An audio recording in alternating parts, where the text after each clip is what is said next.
Te reo ora o timike e tārere atu ana, kia koutou kia tātou katoa ki runga i te iarere iwa ono. Tā iwa kumihinui kia koutou katoa. Kua rangatira mātou, kua tai mai tētahi manuhiri ki roto i te whare o timike nei. Hei paku whakawhiti kōrero ia hau ia mātou rānei. E pāna ki tētahi taonga hau, kua puta atu ki te ao. Ne? Nō reira, kia koe hua, kia ora. Kia ora. Kia mōhio ai te iwi kōwai hoki tēnei. A kōrero mai. Kia ora, ko te amo haere Jeffrey toku ingoa. Ko taku ingoa kaiwaiata, ko hana. Ai. Ko hana? Ai. Koena, kōrero mai te tuatahi pea. Hea hai nei te tikanga o te ira o hana. Ko te tikanga o taua ingoa, ko taku ingoa o Wanganui. Nā tōku pāpā i ho mai kia hau. Ki te taha o taku taha raukawa, he ingoa hei tuku i te hā, te whiti. Te tahi ingoa hei whiti atu ki te ao. Ai. Kia ora mai mō tērā whakamarama.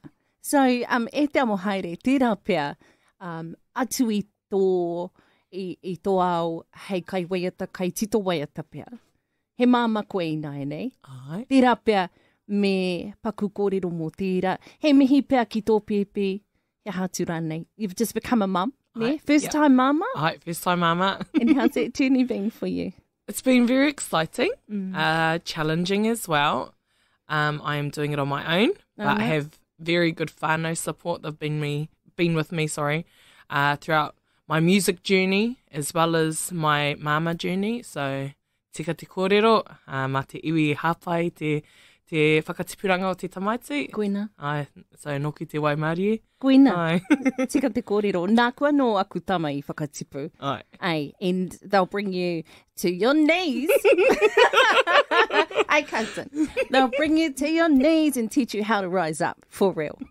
Hei, whakarangatira i tō uriko e tōna ingoa?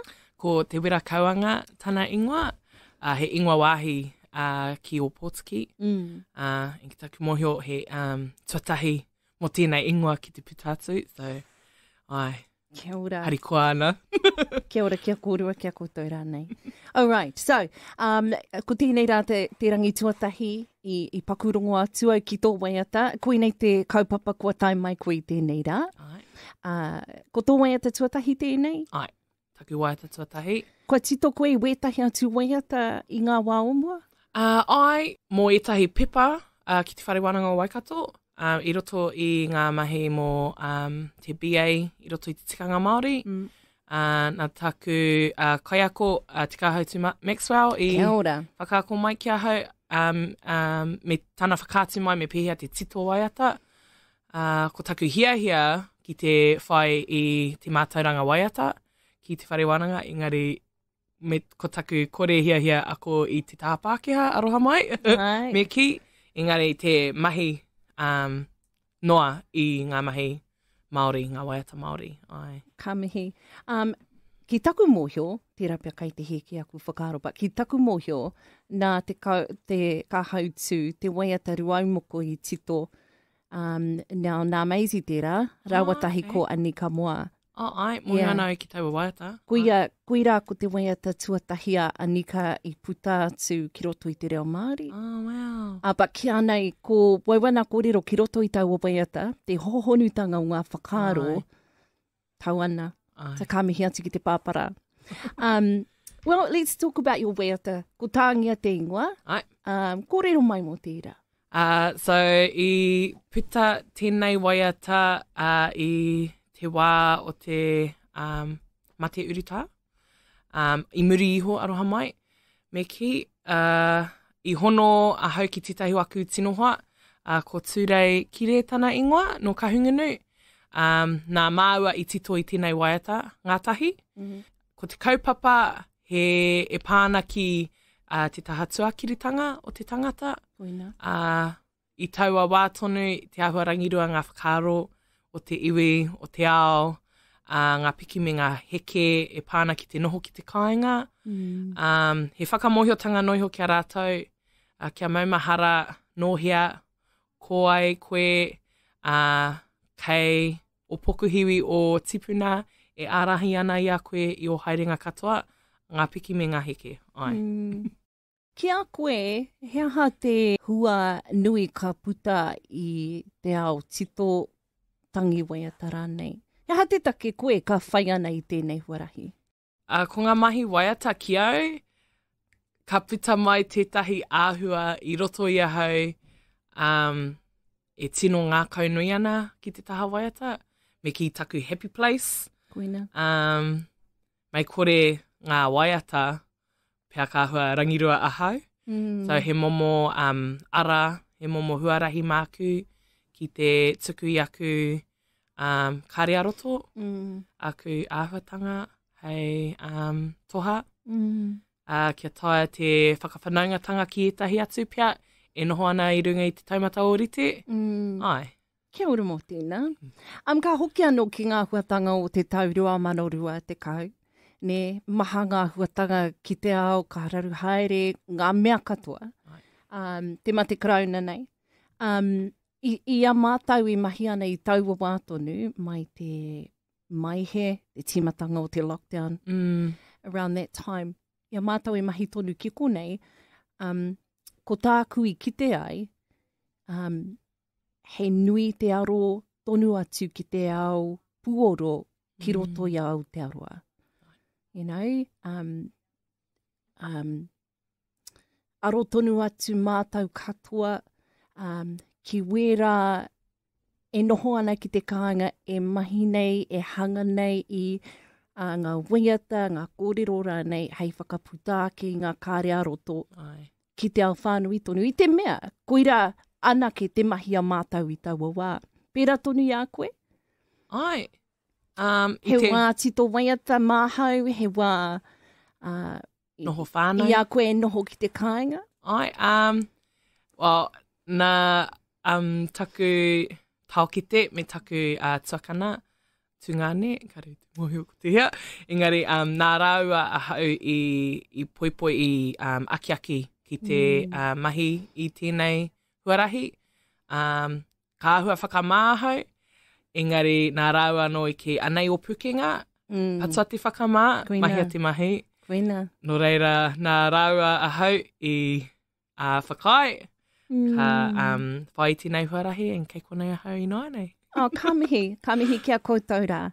And tautoko anau ki wauana kōrero. A te toko ruara. I te mea, koira tāku e ki ana ki ngā tauira ka haere mai a koai ngā huatanga o te whakapāhotanga wawa tūmomo āhuatanga. Aha kua tō hia te huarahi, aha kua te huarahi e hia nei koe ki te takahi. Pupuri tonu, tonu kia rātau e whakapono anō i a koe. Ai. Ne? I te mea, ka hoki atu ai, ki te waiata i tito ai au, e hia nei ngā tau ki muri. Te kaumawhitu aku tau, tētahi waiata i titoa e au, ko ki te pō, e kōrero nei mō tōku kuia, me te kuia o tō tau ki te. A te mōri, puta tēnei waiata, kua wanake, ka ki mai tētahi me hopu koe i taua waiata. Nā ku te ki atu ehe, kare au i te pirangi, nā taku ihuhupe, taku taiohitanga, taku kore nei e whakapono ana i ahau anō. Nāna te aki me te wero mai ki ahau. Nā tērā, i wātea ki ahau te huarahi hei takahi i te ao tito waiata. He aha te hua i te mutunga iho? Well, kua ki taku ngākau. You know? Bit of a bonus, kei roto i te ao taku waiata e rere ana mo aku uri. Mo aku tama, me aku mokopuna, e kōrero nei mō taku tipuna. You know? Tāhua.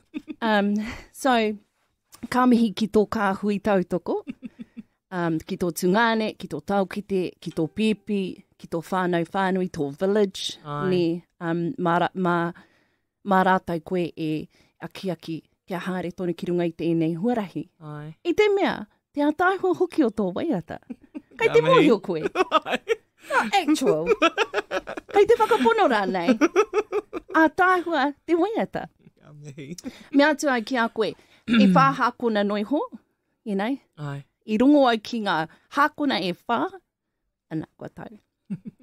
So, tēnā pia, he pakuaro atu ki tō waiata, go a little bit deeper. Ai. Ne? O i te tuatahi, ko tēnei waiata mahau, ko tēnei he waiata tuatahi, noiho? Kai te ke mai wetahi atu waiata mahau? Ai, ko te manako, ko taku hiahia hoki, kua timata ki ahau ki te tito i etahi atu waiata, and ko te manako ka taia te eke panuku i roto i awa mahi. Ai. Hea hanga mea kai te eke mai mahau ki roto i te ao o te amo haere? Te ao mama? Na? Te nuinga o te wā. Ai, kua waiho ngā mahi kai ako mo te tau kotahi. Engari, hoki ngā mahi te tō waiata, kei te hiahia, hoki ki te tutuki i aua mahi. Pia me te kapahaka, kei te haramai a te matatini, no reira, kei te whakariri, kei te prakatihi mātou, mo aua whakataita kei te haramai. Ai, koera. Kia ora mō tēnā. Ngā mihi nui kia koe ko tai mai, hei kōrero mai ki tēnei kaupapa. I mua i te whakakapi o tēnei ki kōrero, me mōhio te hunga whakarongo, kai whia koe no hoana ki roto i te ao social media. Ai. So tohu mai, where we going? Instagram, kua whakatuhia he whārangi, kua hana, kare anō kia tuwhira i etahi mahi ki runga, nā runga. Kia tere. Awa pōturi tēnei mama. Anō hoki te tahi whārangi ki te pukamata, and ki Spotify mo te waiata. He paku pātai. Hāna, he tohu tō te a? Kao e rua ngā a. Okay, so H-A-A-N-A e huama, ne? Ai. E te siru atu koe ki tō tau ki te. E rua ngā a. E rua ngā a. Hāna, H-A-A-N-A-A. Ai. E huama will pop it up on our Facebook kia tae koutou te kimikimi hari tēnei wahine, tēnei kai tito waiata, kaitangi waiata, māma no hoki. Hei kōrero whakamutunga pia. Wahau nei kupu whakaoti, wahau nei tohu pia ki te ao, kia rātau e whakarongo ana ki a koe. Kia kaha pia ki te tū i runga i wake waiwai, me te mōhio ko ai kei muri a koe e tautoko ana. Ki hea koe e haere ana ka tae anga mea katoa. Koina, mai ora.